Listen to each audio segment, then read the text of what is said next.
Welcome to the Chris Spangle Show. Thanks so much. This is a bit of an update. I want to start with setting the table, okay? I disappeared for a couple of months, and it's because we had a baby. I want to just kind of share what's been going on and where we're at. I have a studio in Fountain Square in Indianapolis that I use for clients. So I feel like I need to give you an update. I've kind of disappeared this summer, and I apologize. We had a baby, and between the baby, the new job, clients, life, getting our new rhythms down, it was just crushing in terms of our schedule. But I'm feeling good about things now, and I have been working for months on this Foundation of Liberty episodes and kind of rethinking about what we're going to do here on the show. And so I am so in my head about doing this that I have defaulted to the Young Voices interviews just to get content out, because I'm not really saying what I think at this point, and I'll try to explain the psychology. So this show is like 13, 14 years old, started in 2012. So yeah, 13 years. And, you know, in the early years, especially with a group of friends, it's like YOLO, just say whatever. I had nothing on the line. I look back through my 20s and 30s, a lot of regrets, a lot of bad decisions. And I think about my great-grandfather, dads. And dads, I knew him in his 80s and 90s. I was very fortunate to know my great-grandparents. They grew up in a world that is so unbelievably different than mine. Dads grew up in Vincennes, Indiana, on the same mile square for like 95 years. And he started at one end of the road and then died at the other end of the road. And he never talked. We would go down there a few times a year to see them. And I mean, he would just mumble. He'd just murmur. Yeah. He'd never go to dinner with us. He didn't really talk or open up. And I don't know that that's the best thing. But, you know, and then he got diagnosed with Alzheimer's in the mid-90s. And that's when he really started to talk all the time. It's kind of surprising. You know, and I found out that he was like the pastor of his local little community church and all kinds of interesting things about him. But as I get older, I realize he didn't want to open his mouth and sound like an idiot. And the more I learn, the more I feel like an idiot when I talk about things I don't understand. But that has kind of led me over the last couple years to talk less, to the detriment of this program, which is my passion. And I feel like I've undergone so many different intellectual changes since the pandemic. I would say that I am still libertarian. I still believe in the ideas. I'm less confident in the people. And I am going deeper in my faith. And I was really encouraged in the last episode that I put out, my conversation with Jacob Wingerad. I'm sorry if that's not how you say your name, Jacob. Probably, to be respectful, learn his name. I open up the newspaper now with disgust. It was such a fun hobby to get together with friends and talk about politics and libertarian politics when it was so theoretical. And I feel like we're in such a time now where things are not as theoretical as they once were. Like, you know, in 2009 at meetups, we would, we can debate mandatory vaccines. That'll never happen. And then that happens. We can debate the power of the presidency and creeping executive power and what if authoritarianism comes to America. Well, it's looking pretty rough. I'm different than a lot of other podcasters in this genre in that they're so sure. And I don't know how people can be so sure. You know, it's because I'm like, what if everybody's right? I've got to incorporate that more into this and incorporate more conversations. I've also kind of just fallen out of love with just applying libertarian principles to the current events thing. Like, I'm more interested in how do we prepare ourselves for a completely different way of life. I think AI is going to completely change how we live. Watching this Joanna Gaines, Chip Gaines Pioneer show right on the back of watching Gilded Age, you watch these two generations, you see the pioneers and how they have no modern conveniences, but they have deep relationships with their neighbors. And I know it's reality TV, it's concocted, but knowing enough history, that's how it actually worked. Just finished David McCullough's Pioneers book, to the Gilded Age, where their entertainment is gathering together and talking. My great-grandfather that I was just talking about, you know, they would have regular dinners with their neighbors and they'd help each other, and it wasn't nearly as isolated as I think we are now. We are killing ourselves with entertainment and distractions. We have no room for silence in our day and age, and we are facing a literal earth-changing technology that is going to give us everything that we want, at least what we think we want. When you ask ChatGPT a question, it tells you what you think you want. And I think we've seen with social media, that's incredibly dangerous. It's not real community. It's not real relationships. It's just like, it's like eating candy every day intellectually.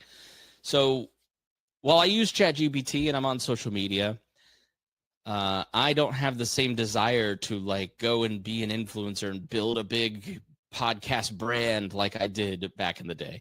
I have a great job. I work at a local newspaper. The opinions expressed here are not those of theirs. I'm in management and I'm a media executive, I guess. And I've talked a lot here about the development of my exposure to the local establishment and how that's changed a lot of things for me, along with the pat down. I'm just in a very confused time intellectually. You are so sure of your beliefs, and then all of a sudden you're not sure of those beliefs at all. And so where do you fit? Where do you land? So I've been working all that out, trying to think all that through, and not in public. But I feel like I need to do some of that in public because of the response to this last podcast. I got so many notes from so many of you saying, man, I feel the same way. And I want to show my work a little bit. That's the gift of this audience. There's hundreds of you that still listen. And, you know, we'll grow again, I think, if I open up and I'm a little more honest about what I'm thinking about. It's not fear necessarily. It's when you put yourself on record in public, people have a long memory. And so if you are debating with yourself a view of something, then people like, they only hear like 15% of what you say on a podcast. They don't listen closely and deeply. And so it's kind of best if you're thinking through some of these issues to do it, like speak when you're sure. I didn't always do that. I don't know how much I love that, having all that on the record. I'm not ashamed of any, like I am ashamed of some things that I've done through the course of these podcasts, but what am I trying to say? How do I put it? I just think there are so many people like me who are caught in the middle, who are maybe a little politically disillusioned, where you start so sure as a libertarian, a conservative, a Democrat, a progressive, whatever, and that surety clashes with age as you grow in wisdom and knowledge, as your social circles grow, as you get to know people.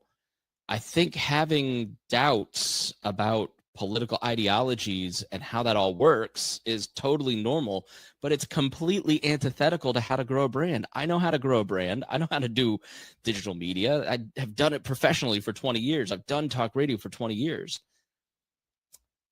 So I want to explore some of that. And this is kind of a pilot episode for some of that, just to set the table a little bit. In addition to bringing back Harry and Reinhold, they're going to be here once a month. We're able to kind of schedule that in and do that. In addition to some of the Young Voices interviews, I've really found it insightful talking to some of these immigrants, you know, that are offered up as guests. And I also want to take a closer look at my local community. There's so many people doing interesting work here in the local community to solve problems. And then I want to do these monologues and explore faith and politics and the news and fatherhood and a lot of different things. I don't have a lot of that worked out. I've got some roadmap for that. But I'm going to start with something I'm calling the foundations of liberty. It goes back to the conversation before the election around this time last year with Harry, that we don't have a really good handle on what we actually believe anymore. I feel like when you're faced with rapid change, both socially, technologically, politically, you get swept up in that motion of it all. And you've got to really drill down on what you believe. And so I think for me, there's a Christian term for it's called deconstruction, where you take out all of your beliefs, put them on the table, examine them, and rebuild what you actually believe. And I think some of it's kind of BS, but I think that's politically important, right? So I don't believe libertarianism is what I think it is and what I say it is, or what some other podcaster thinks and says it is, or what some think tank says it is. I think libertarianism is a consistent philosophy by which you measure your own beliefs and by which you measure current events. And so I want to work through some of that, right? I'm starting with where I have been, which is these foundational beliefs of liberty. We're going to record the first episode. This is kind of the test to see if the camera looks good, if it sounds good, if the flow is good. I'd love your feedback. But we're going to work through what are the basics of a functional society? What are the basics of libertarianism? What are the basics of a functional society? We're going to try to largely ignore what is happening through this series and make it a little bit of evergreen. I think that the ideas of liberty are not getting their fair shake right now. I think they're getting so muddied with current events, and every think tank and brand and podcaster is trying to chase after clicks and downloads that they're losing them. We're losing the message. So let's just get back to a pure discussion of what is the philosophy, what are libertarian beliefs, where do I agree and disagree with these beliefs. Just lay it on the table, let you hear it, see what you think. Maybe you'll hear the ideas of something like open borders and hear the arguments for that, and you and I will not agree with them, okay? Or we will negotiate with those libertarian beliefs to see where we fall. And then from there, figure out how to put that together to talk about that. I certainly am the other direction from Donald Trump. I think we really have to question when you have ICE, when you give ICE a budget larger than the Marines, where does that end? You're saying student loans are forgiven if you're an ICE agent, teenagers, you can become an ICE agent. Where does that end? Are you militarizing a branch of the executive branch? There's so much about right now that I think we have to go back to that foundation, especially in the year 250 of the Declaration. What did we believe? And what can we apply moving forward? But we need to reconnect with the foundational principles of the American founding. Well, just stick with me, okay? And I'd love your feedback. I'd love to hear from you as we work through that. The second piece is formation. I love being a dad. I love being married to my wife, Reagan. It has robbed this show more than any other aspect of my life because I love going home at 5 o'clock and being with my kids for 3 hours. It's just you come home, and I never thought I'd have kids. I didn't really think I'd be remarried even before I met my now wife in 2019. But you come home and there's just a party for you when you get there, and having a kid is like watching a little fire. They're just always doing something interesting. But I want to drill down into some of these larger questions of what I'm working through, which is, what's the point of a family? The point of a family is to transmit values to the next generation. And I have largely been immature and flippant for most of my life. And now I am faced with the problem of training up 3 little kids, my stepdaughter and my son and my 7-week-old daughter, and transmitting to them values. But it's really hard to do that if you don't have values, if you haven't thought about what you believe. And so that's the journey that I've kind of been on, right? So what is the foundation of a healthy society? And what is the formation of a healthy individual? And it feels scary and vulnerable to kind of come to the table here and say, that's the direction that I want to go, and have these conversations out loud and get back to giving you a peek into my life, when the last time I opened up to my audience here was a lot of peeking into my life that wasn't healthy, like the privacy. But I feel called to continue to do this show. I debate and have debated for a long time, like, do I want to walk away? It'd just be easier to turn off the Patreon, turn off the feed, just say, hey, thanks so much for being here. But I feel like the hundreds of you that are still tuning into this show, knowing that I have been giving it 25% of my best effort, which I am sorry for, I feel like you're owed, like I'm supposed to be here. That of all the things that I do, this is one of the most important.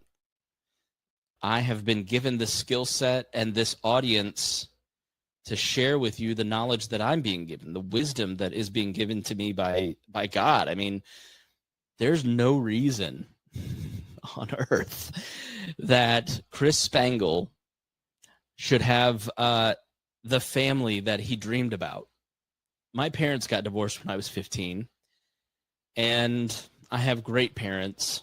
And believe me, I have a lot of grace for them after I went through my own divorce in 2014 and went through 8 years of really bad decision-making and loneliness and grief that I might never have. Like, my happiest memory as a kid is 8, 9, 10, laying in front of the fire with the Christmas tree up, watching a Christmas movie with my mom or dad scratching the back of my head, and just that safety and comfort of having your family with you. I never thought I would have that, and I do now. And it's the most important thing in my life, to make sure that my kids have that great memory too. And does speaking out on a podcast that is somewhat self-aggrandizing risk that? Does it risk the income that you make at your job? Does it risk alienating friends? Like, it's a lot easier just to not do this anymore. But there's no reason that I should have the jobs that I have. There's no reason that God gave me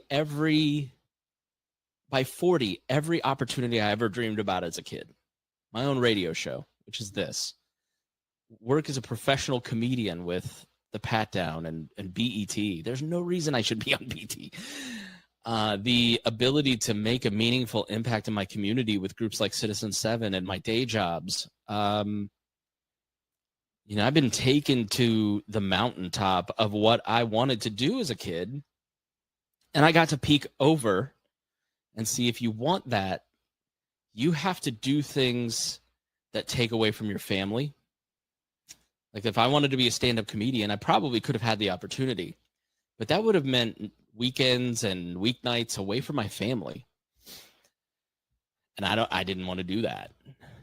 The opportunity with BET and Miss Pat on Miss Pat Settles It, I could have hired an agent and tried to get on more shows or develop some sort of career, but it would have taken me away from there, right? And so as I kind of put everything on the table and say, like, what's really important, because time is such a limited strategic resource, what's important? And this just keeps coming back, this podcast, and sharing with you some of these things that I'm doing. These two veins, right? Foundational principles, the foundation of a healthy society and the formation of a healthy individual. I feel wholly and completely inadequate in talking about either of those, but I think that's part of it, right? Like when we talk about physical health, I am clearly not the man to be giving you advice on physical health, but I am maybe the person to kind of open up and show you some of these struggles, because one of the beautiful things about doing these podcasts is over the years, over the last 13 years, as I have shared with you the things I'm struggling with, you have written in and said, man, nobody's talking about that, and I was struggling with that too. So I just am comfortable in some ways in talking about some of this stuff in public. My wife is comfortable with me talking about some of these things in public. And I just feel like I need to keep doing this and keep being there. But it's going to be awkward in the beginning as I get my rhythms down and my skill set back. I think in so many ways I have atrophied from how to do this show properly, how to do a good interview, how to host a little round table with friends, and how to be entertaining. But I've got to push into it and just show up. And if the show sucks that week, it sucks. If it's good, it's good. But continue to do this and just have hope that whatever I do and say, you find beneficial, that you find helpful in your life, and that whatever consequences come, there's something better on the other side, because I'm being faithful in doing this. So I would love to hear from you. I'd love to hear, hey, I want to hear about this. I want to hear about this principle. I want you to cover this topic that is a housing, immigration. If there are personal things where you're like, I just can't get this thing in my right, I'll find somebody to come and have a discussion. I want this to be two-way. I want to get back to where this was a great conversation amongst friends. So I'm going to get started. This is the first one. And I just said, you're doing it this week. You have no roadmap. You're not prepared. You've thought about it for a few months, but you still haven't sat down and done it. But willpower is on the table. Okay, not the race car driver. I love to be lazy. I love to be comfortable. I love to not push myself. And I have to just build those rhythms into my life to fight that. So we're going to be here. And we look forward to having you join us. And the email is chris@chrisspangle.com. And thank you so much. And especially if you're a patron, if you've hung with us, we've had a few drop off the last couple of months. I probably should have said, hey, I'm taking a month break to deal with this child. And so my apologies for not being open about that.